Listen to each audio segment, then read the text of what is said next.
गोपालगंज में कल पंडाल के दौरान हादसा हुआ, 3 लोगों की मौत हो गई है, 2 महिला है, एक बच्चे शामिल है, कैसा है? और ये देखिए, ये ऐसे आयोजन हैं, ऐसे कार्यक्रम हैं जो कि हर साल आयोजित किए जाते हैं।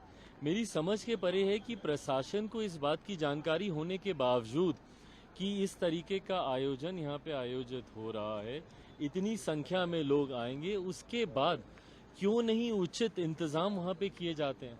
किस तरीके से ये भगदड़ी मचती है, जहाँ पे छोटे छोटे बच्चे हैं, महिलाएं हैं, और ये हर साल अलग अलग जिलों में हम लोग देखते हैं इस तरीके की घटना भगदड़ी में मचने से जिस तरीके से छोटे बच्चे, महिलाओं को अपनी जान तक इसमें गंवानी पड़ती है, ये पूरी तरीके से प्रशासन की और स्थानीय प्रशासन की ये लापरवाही को दर्शाता है, क्योंकि उन्होंने उचित व्यवस्था जानकारी होने के बावजूद नहीं की होती है। कहीं ना कहीं प्रशासन जिम्मेदार है। हम लोग चाहते हैं कि इसकी जांच हो, पर दिक्कत ये कि जांच के बाद कार्रवाई होती नहीं है, और यही कारण है कि हर साल जांच होती रहती है और कार्रवाई ना होने की वजह से साल दर साल इस तरीके के हादसे हम लोग को देखने को मिलते हैं, जो कि दुखद है। जी, मोहन भागवत ने संबोधन में कहा कि दुनिया में और भारत में कुछ लोग हैं जो नहीं चाहते कि भारत आगे बढ़े, तो गुट बनाने की कोशिश करते हैं, और भारत अगर आगे बढ़ेगा तो अपना खेल नहीं खेल पाएंगे। बिल्कुल हकीकत है ये।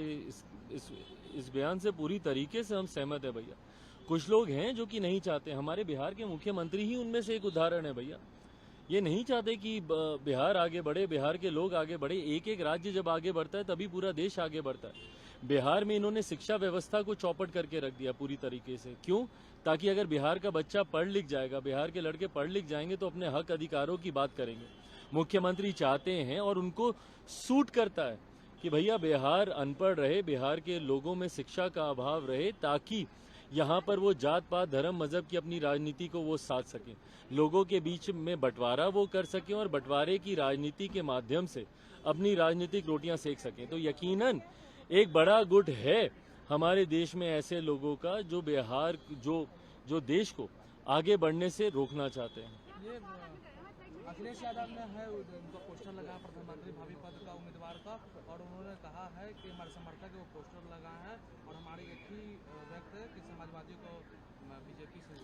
भाई, ये विपक्षी दलों का एक ऐसा गठबंधन है जहाँ पे 1 दर्जन से ज्यादा आपको प्रधानमंत्री पद के दावेदार आपको दिखाई देते हैं। यकीनन ये पोस्टर अभी एक राज्य में लगा। आप बंगाल जाइएगा, वहाँ पे ममता बनर्जी जी का लग जाएगा। आप महाराष्ट्र जाइए, वहाँ पे आपको उद्धव जी का मिल जाएगा, वहाँ पे आपको शरद पवार जी का मिल जाएगा। मेरे प्रदेश के मुख्यमंत्री तो कब से तत्पर हैं, एकदम व्याकुल हैं भैया वो प्रधानमंत्री बनने के लिए। उनकी पार्टी के नेता से लेकर सब उनको प्रधानमंत्री का मटेरियल तो बता ही चुके हैं। तो ऐसे में जहाँ पे गठबंधन में घटक दल अपनी व्यक्तिगत महत्वाकांक्षाओं को लेकर एक दूसरे को नीचा दिखाने का प्रयास करें, वो गठबंधन कभी आगे नहीं बढ़ सकता। ये महुआ मोर्चा पर जिस तरह से आरोप लगा है, उनको पार्टी के मंत्री उन्होंने कहा है कि उनको चुप रहने के लिए ये सब किया जा रहा है। भाई, ये जांच का विषय है, और अगर और उनके ऊपर संगीन आरोप हैं भाई।